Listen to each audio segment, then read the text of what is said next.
Happy Friday, everybody. Good morning. This is Friday, October 23rd, 2020, and this is episode 109 of Transmission. Ooh. All right. This week is 110. That's somehow significant because it's even. There we go. Yeah. Okay. So just to introduce ourselves, I'm Mark Van Steenwyk. I'm the director for the Center for Prophetic Imagination. And I'm Daniel Wolpert. I direct MICA, the Minnesota Institute of Contemplation and Healing. And good morning to Gus and Ron and whoever else is out there. Hey, Susan. People chiming in. Yeah, I appreciate that. And so today is our favorite day, Fascism Friday. Fascism Friday. And so if Trump gets reelected, every day will be Fascism Friday. Yeah. Hey, good morning, Kathleen, Ellen. Morning. Gang's all here. So we thought that every once in a while we've done an episode where we sort of hone in on a definition of a term, a word that we use a lot, because words get used in all kinds of different ways, and mostly that's confusing. That's right. And so it occurred to me that it would be good to talk about, especially on Fascism Friday, this word revolution, because we use this a fair amount. You use this a fair amount, and a lot of people use it. A lot of people use it in confusing ways. So we want to talk about what we mean by it. Yeah, and I think especially with all of the Antifa stuff. I think we now have the great vision of the black-clad young men throwing fiery things, doing evil deeds, and so we want to give a little broader view, I think. Well, and even within the realm of political discourse in positive ways. I get emails every once in a while from Our Revolution, which is like kind of the Bernie Crat kind of wing.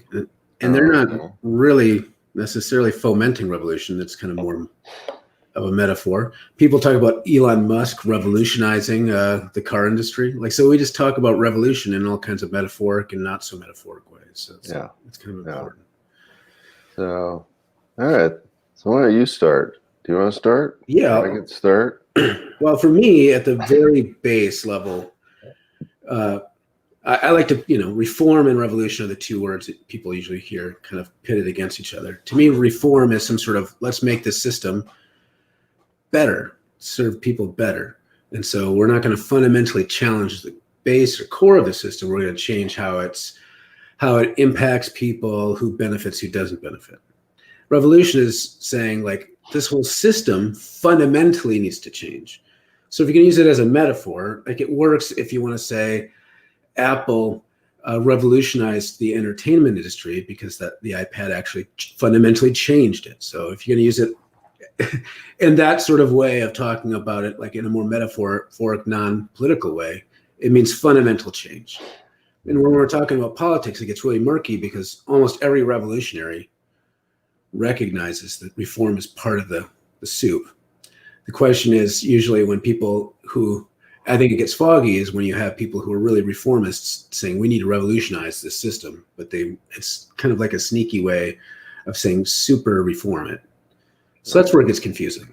Yeah. And for me, I really come at this from the spiritual teaching point of view. And revolution, of course, is connected to the word revolt, which is something that we used in a few different ways, like revolt, like as in revolting, like something is, makes us nauseous. Mhm. And one of my favorite little spiritual teaching ditties is that, and this comes out of the Buddhist tradition, is that revulsion is the foot of meditation. And I really like that. And what that means is that until you are really sick of your ego process and kind of the way things are about yourself, you're not really going to engage the spiritual life, because the spiritual life is fundamentally about kind of killing the ego. That's the Buddhist language, and entering into what again is this fundamentally different relationship with reality. Right. So it's not about reforming the ego. It's not about just having a kinder, gentler ego or a slightly nicer ego.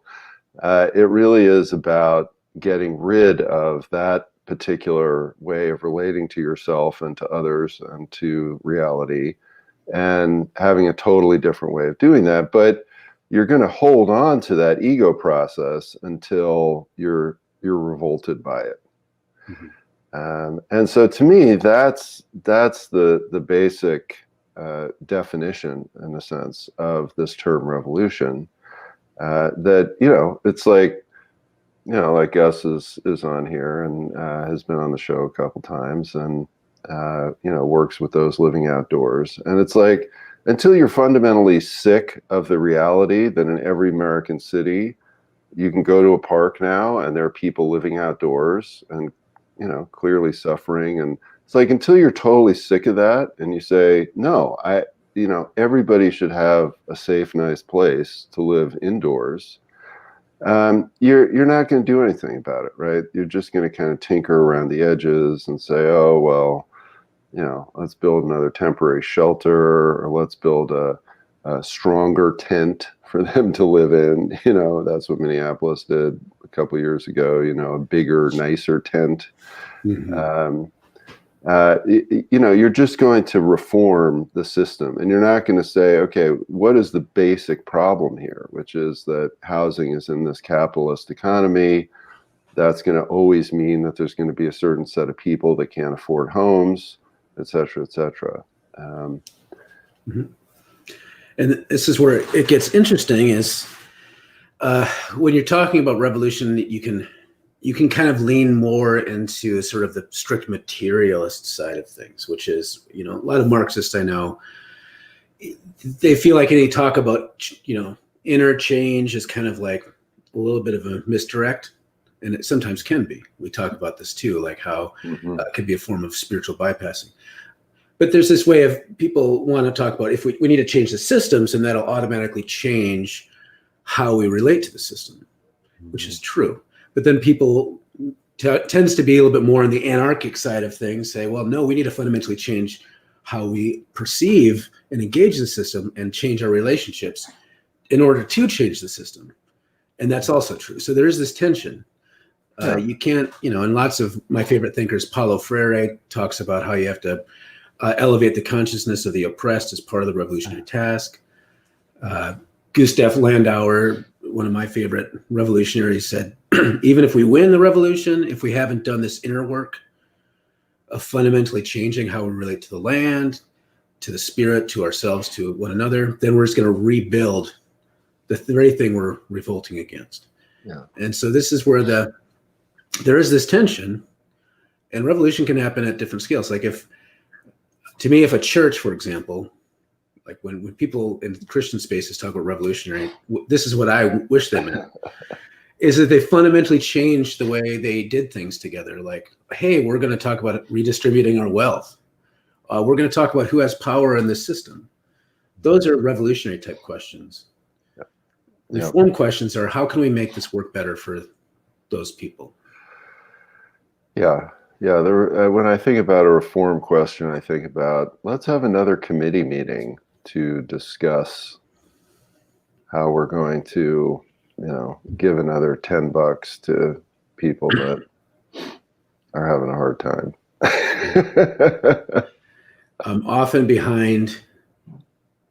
Often what I think happens in public discourse is there's like a rhetoric that sounds more revolutionary or more radical, but the steps people take are more reformist, because underneath it all, like at churches, this is true, but we see this with the city council now, is they're worried about the bottom line of money. To me, money is the great obstacle to revolution, and why people get stuck in reform is because they don't want to upset the people with the most power and resources. Mm-hmm. So this is another piece of it, both in the spiritual world and the political world, if you can draw that distinction. Yeah, and that's why I feel like that tension that you're talking about, of which direction we come at this, is to some degree sort of an artificial thing. I don't think it's an either or, right? No. I think it's a both and, because whether you're starting exteriorly to say, yeah, I'm really committed to changing the system, or whether you're starting interiorly, the two meet, right? I mean, they begin to meet in different ways. And I think about, I think about the impulse to spiritual community. I think about the impulse to, to suddenly, giving away your stuff or whatever. That those two begin to spontaneously arise, right, as you engage this process of kind of being revolted by things as they are, and wanting to change them. And Kathleen has a good question in this regard. Yeah, I guess David's got a pumpkin spice latte recipe for you. And that's important because pumpkin spice revolutionized my taste buds.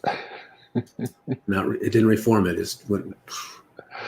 Yeah, pumpkin spice did revolutionize a certain level of disgust. Yeah, because you find it revolting. Kathleen, the more pertinent question or comment was Jesus being revolutionary in speaking of loving neighbors as yourself.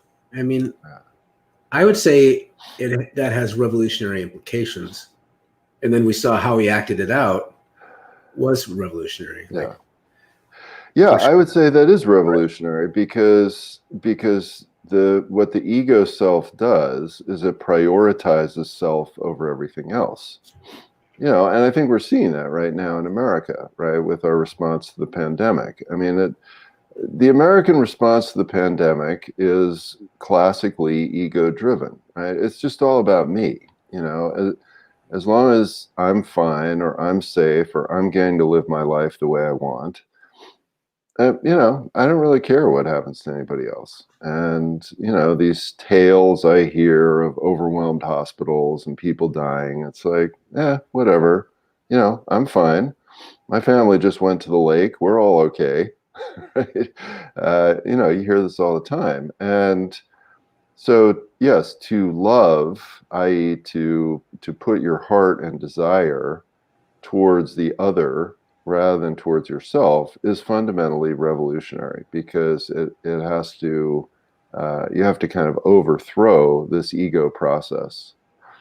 Now, the thing that gets tricky when we're talking about, especially something like love, there are very few words. Like, the more abstract a word is, the more prone we are to self-deception in how we understand and enact that word. So I could go into any church, including the most conservative fundamentalist Baptist church, and say, do you think love is revolutionary? And they're like, yeah, it's so revolutionary, because what they mean by those things are different. But based on what we're saying, I think one of my favorite this is a paraphrase of Dorothy Sola. She said that Jesus didn't have to die on the cross. It wasn't necessary. But in our world, where things like the cross exist and oppression exists, love necessarily takes us to the cross. And so that's kind of how I look at it. Like, what Jesus meant by love is intrinsically revolutionary, and that's what he did. So anytime Jesus engaged in the social system, including the religious system, out of love, he fundamentally undermined the assumptions of that system. And then the more his disciples acted it out, the more disruptive it became, which is why Christianity had to get co-opted fairly early on, or it could have undermined the whole empire, I think. But yeah. Some more comments. Going back to Ellen. So you're talking about a revolution? Yeah, you know. So reform is dyeing your hair. Revolution is chopping it off. Revolution is replacing your hair with tattoos of hair.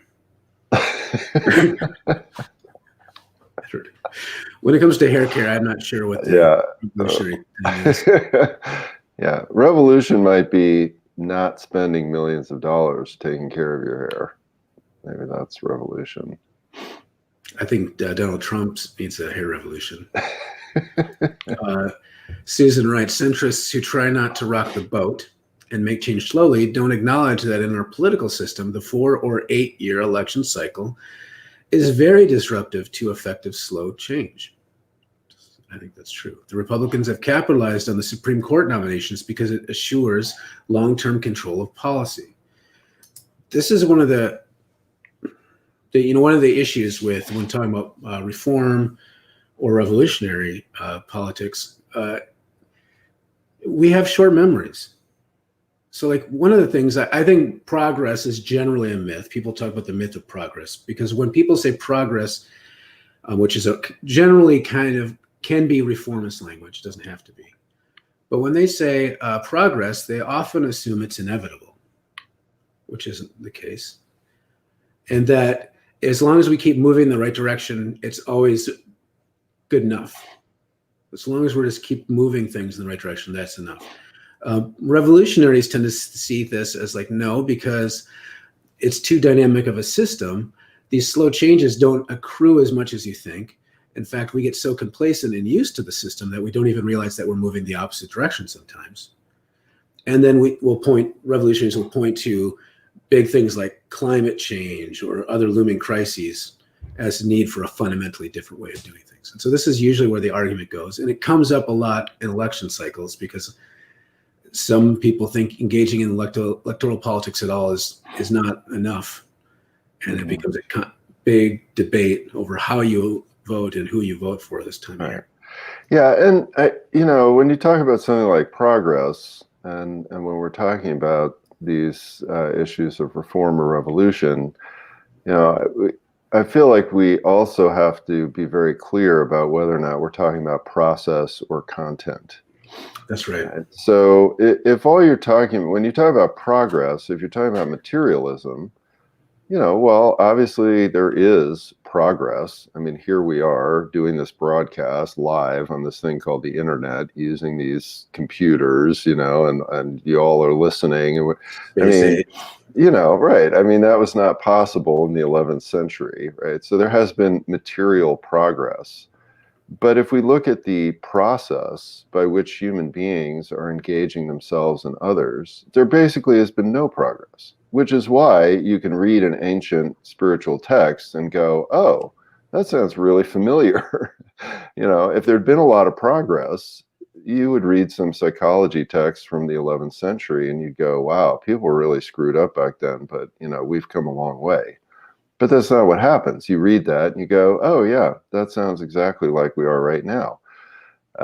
So from the point of view of human development and the process of humanity engaging each other, there has been zero progress in the last 6,000 years.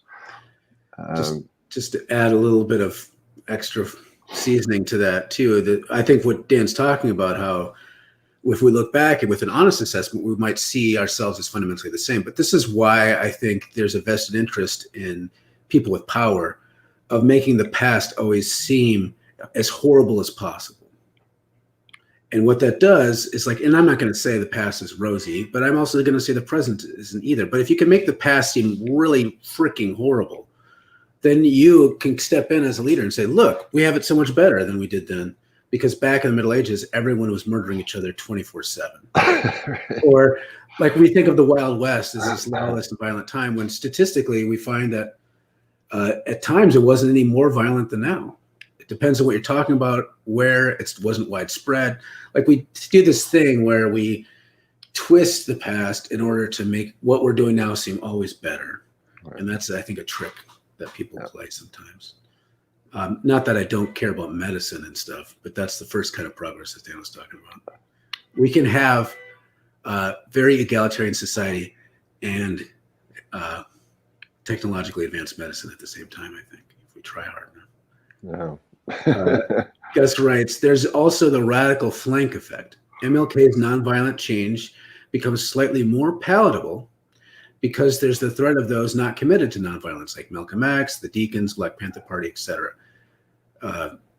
Yeah, and we've talked about this before. I like that. And it's true, and this is very uncomfortable, especially for those of us whose deep commitment to spiritual practices and the way of compassion makes us averse to killing people. And so we want to make it seem like Martin Luther King and every other nonviolent person by themselves did all this without any fear of violent upheaval, which isn't true. You have to be honest about that. Bo writes, back in the day, I used to study revolution as an historic topic. One of the 4 criteria of a revolution was that it had to include violence or implied violence. I mean, yeah, depending on how we look at it. Yeah. Anything that doesn't is really a form of rebellion or reform. That's why we only have the 4 big revolutions in history, which are the English, American, French, and Russian. I think there's a case to be made there. I feel like there can get into semantics, but I generally agree that the idea of a fully nonviolent revolution at a systemic level really hasn't quite happened, because even the ones we think of as nonviolent, there was that threat of violence that you're talking about, which is uncomfortable. Yeah, and see, I'm not sure I really completely agree with that. I mean, I really think that if you look at the, the major moments of spiritual teaching and transformation, I think that those have been very revolutionary, and those have certainly been nonviolent by the folks engaging in the new spirituality. Usually the violence there comes from the system towards the people, right? And they're, what you were talking about with Jesus was a great example. I mean, there was violence, but it wasn't coming there was violence, but it was coming from the system. So yeah, I mean, human violence is the other thing. I think that, and we've certainly talked about this before. When we say something like, oh, the revolutions are violent, but the rest of the time is not, right? I mean, that's complete nonsense. And I think that, to me, if we're honest about human beings and about human systems and how we function and how the ego functions, human systems and society are violent all the time. There's constant violence. The moment of revolution is no more or less violent than the present moment. It's just that the violence in the present moment is structured such that we perceive it as being fine and normal. And, I mean, it's like, how can you say that a country that's spending $800 billion a year on weapons and its military bases all around the country is not being violent every single day? Right? I mean, or if you're a person of color, an indigenous person, or a woman, I mean, there's constant violence going on. So I think that's the other thing, is that, history tellers or society picks those moments when those in power were at most threat and say, oh, that's this big, bad, violent time. The rest of the time was being really nice and peaceful.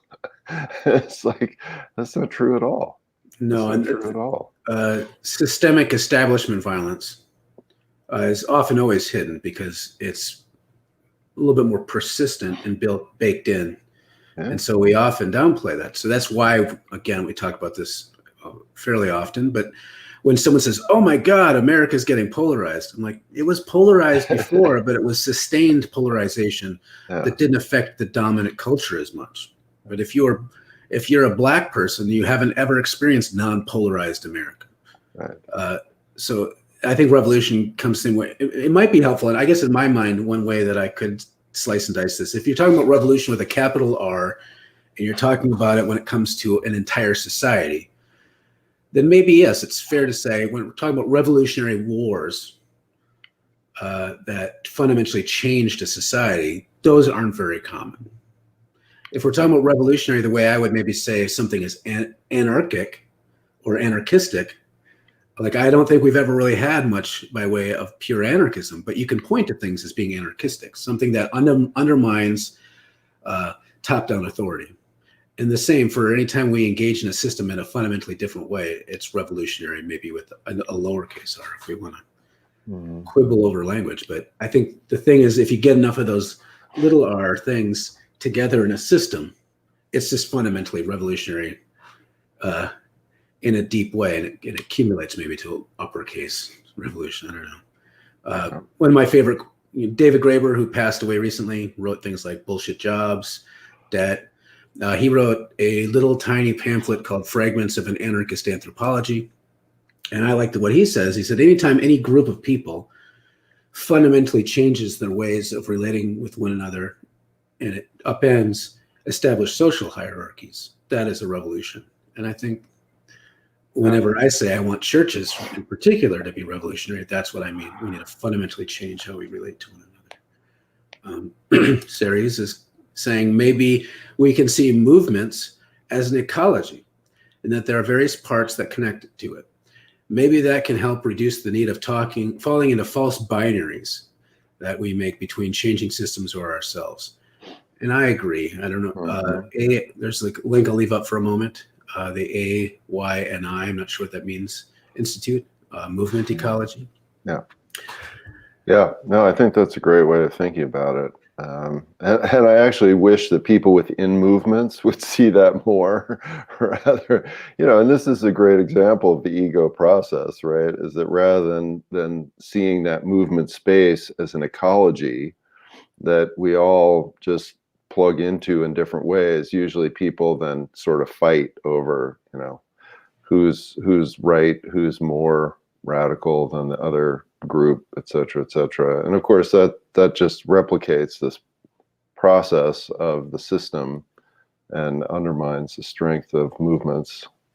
Well, on this ecological piece of noticing how our engagement in system not only changes the system fundamentally, but also is educating us in that, forming us deeply. That's work that doesn't get done enough. And I mean, that's kind of why we do this. That's what both Micah and CPI spend a lot of energy thinking about and engaging. Because, I mean, we see this right now when it comes to the struggle for Black lives. A lot of books out there in a way that white people are engaging this tends to fall under white catharsis, where we're trying to figure out like how to feel sufficiently bad in the right ways about whiteness. And then we kind of feel like I'm going to have a come to Jesus moment where I feel really fully sufficiently bad about being white. And then I think somehow by magic, it's going to change the way I relate to the Black people that I run into on the street, because I don't really have maybe a lot in my life. Like that kind of, there's a lot of that. And that's not the same. That's no substitute for a fundamental changing of the way we relate. But at the same time, I've been in enough activist spaces where we're trying to push things. And we do it from a place of trying to use our energy of our lives like it's a battery. And if we spend ourselves enough, we'll affect change. We don't have time to think about how it's affecting me personally and how it shapes me, but we'll deal with that later. Like both of those are flawed, broken ways of dealing with change.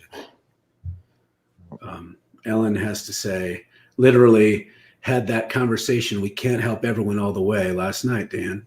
Why do Christians feel like running out of money is the biggest problem? And how is keeping your money, $1 million, creating geographic areas so we can cite policy? Why we don't have to help, dollar limits so we don't give one person more than $250 a year, saying we have nothing for you. The thing they are afraid they will have to say. Yeah, money in church spaces could be a whole episode. It's just so depressing. There's a reason Jesus said the love of money is the root of all kinds of evil. Yeah. Yeah, I mean, just as one example, in the Presbyterian system that I'm a part of, we have these things called synods, which are these big geographic church body regions. And I remember having a conversation with some folks in the synod government about how the synod was broke, and they had $14 million on their balance sheet. Now, I don't know about you guys, but when I think about being broke, I think about having no money, not $14 million. We could So, talk a lot yeah, about that. I yeah. mean, money ruins all kinds of things. Will says, should have read A Form of Reform in the earlier comment. Voice to text, bah. I agree. Bah. Ron writes, good point, Mark. Would the Velvet Revolution in Czechoslovakia with Václav Havel be considered an example of a true nonviolent revolution? I don't know enough about it to say for sure. Maybe Dan knows a lot about the Velvet Revolution, but to me, it's like seems like there's still the implicit threat of external violence. I mean, because we're talking about Cold War type stuff. I feel like it's hard to really draw a line between violent and nonviolent. But I generally affirm the nonviolent impulse within systems change as much as possible. So I'm not, and I think people get a little bit too. When it comes to the revolutionary left, people get a little bit too machismo for my taste. Like, yeah, we're going to take up arms against the government. Like, no, you're not. To me, any revolution in our world right now, if we're talking about within the United States context, really needs to have a solid basis and nonviolent strategies. But then I'm also like, when things happened here, the uprising in Minneapolis, where things got a little bit burny, I'm also not going to be like, this is getting too out of hand about it either. All right. Well, as is often the case, we're over time with a bunch of great comments, so we need to blaze through. Get through those. Catherine says, example, evictions are violence, but our main societal narrative doesn't frame it that way. Yeah. That's very accurate. That's a great example. Depriving people access to land, that is what happens to indigenous people still all the time. That's a form of violence. You're right. I think that assassinate the one to save millions. Oh, I see. Yeah. Those asterisks threw me off, Ellen. I love that, Dan. The enclosing of the Commons in England was a huge revolution against the people. Right. That's true. Yeah. Sirius writes, how do we have a revolution that does not lead to unintentionally leaving very vulnerable members behind in the revolution? I mean, our movements are still unwilling to disabled people in our movements. To include disabled people. Yeah. Yeah. Well, right. And this is where, again, I mean, to me, this notion that revolution is limited to this very narrow slice of, people marching in the streets and burning stuff. That to me is actually a definition of revolution that I feel like the system gives us and imposes upon us. I feel like we've seen a lot of that in the last several weeks and months. And yeah, I mean, when I talk to my friends in the disability community, what they say would be revolutionary is if able-bodied people just got it through their heads that you need to have a meeting in a place that was accessible. Right. So I think that, and again, to me, this is the ego escape from this, that revolution can be very, very tiny. And in fact, for most of us, that's the only kind of revolution we'll ever be able to engage in. And we don't take that seriously enough. And so we don't do it. And so then we stay part of the system. And, we just see this all the time. And again, churches are a great place. One little example, I mean, I came to my seminary board and I said, you've got this huge investment portfolio. Let's start investing in these microloan programs around the world that are actually helping regular people on the ground instead of the S&P 500. And they said, oh, no, we can't do that. We have a fiduciary responsibility to the seminary. That's not what the seminary is here for. I mean, they literally said that. That is not what the seminary is here for. It's not here to actually be a different Christian witness in the world. It's here to educate pastors, right? So even that little thing was perceived of as incredibly revolutionary. Like, only get a 2% return. And this wasn't even giving their money away. They're still going to get a return on their money. But it was only a 2% return instead of a 10% return from these giant multinational corporations. And they were like, no, we can't do that.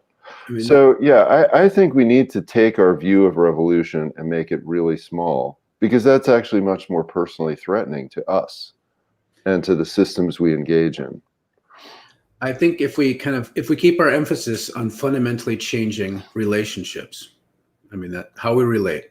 So if we get to the business of noticing where I think we see toxicity or domination, and this is where I put myself in the anarchist category, because the thing I want to emphasize is, where do I notice fundamentally unhealthy relationships, and how do we change those relationships fundamentally? And we need to do that at a small level.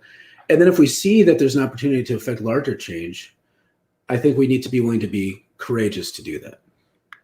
But at the same time, so that's kind of a way of thinking where, like, we can't get so bogged down with what's in front of us that we don't notice larger systems and opportunities to change bigger. But then on the flip side, there's always this temptation to minimize changing the relationships around us, because we want to put all of our energy into the big enchilada. And this is what you're talking about. Like, we don't have time to fundamentally change a relationship with disabled people. We have to end capitalism. Like somehow those things are at odds with each other. And I think we can do different kinds of revolution at the same time.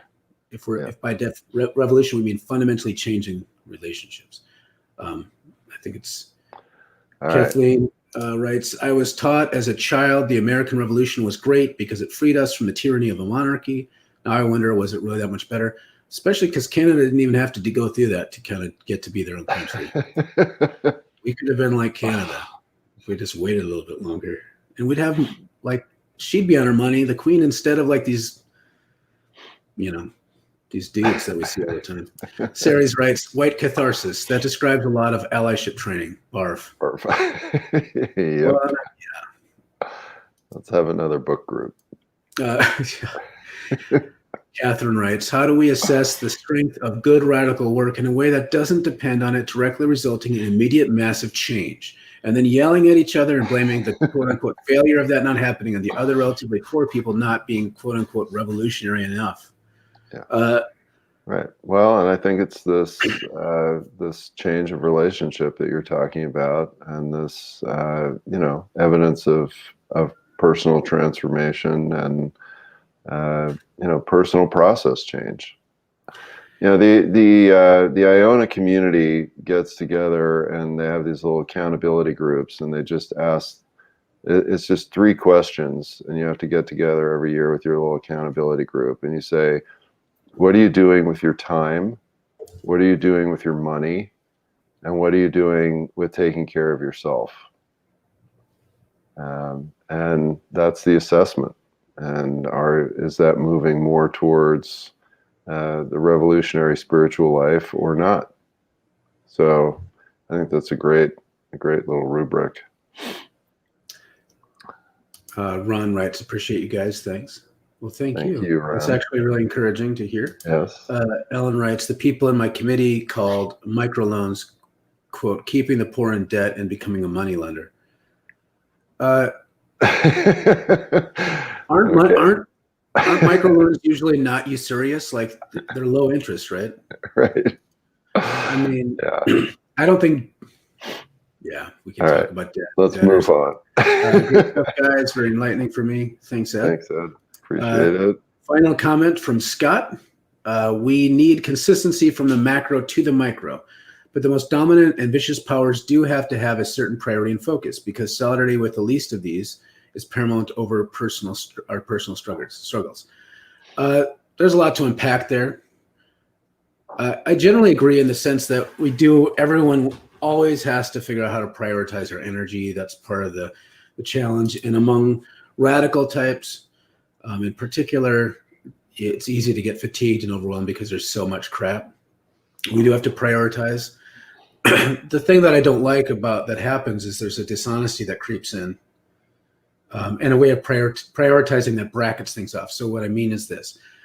I might think that, for example, racism in our society came about because of the fusion of religious supremacy and capitalism, kind of created this mix where we had to create whiteness. But I would never say, oh, we need to deal with capitalism first before we deal with racism, which is what happens a lot in conversations. Like, it's possible to not have to prioritize things in such a way that we delegitimize the struggle of certain people, which I think is the danger that happens. But you're right. Like, we do kind of have to prioritize with our own energy and grapple with that and balance our personal struggles and not overemphasize our personal struggles to the detriment of how we treat other people. All right. Well, you can tell there's Way a lot over. to say here. It's talking about And we're way revolution. over. Thanks for hanging in with us. We appreciate all of you. Appreciate the great comments. And we will not be here on Monday. I may be stuck in the snow somewhere. More about that on Tuesday. We'll see you then. Yep. See you Tuesday, everybody.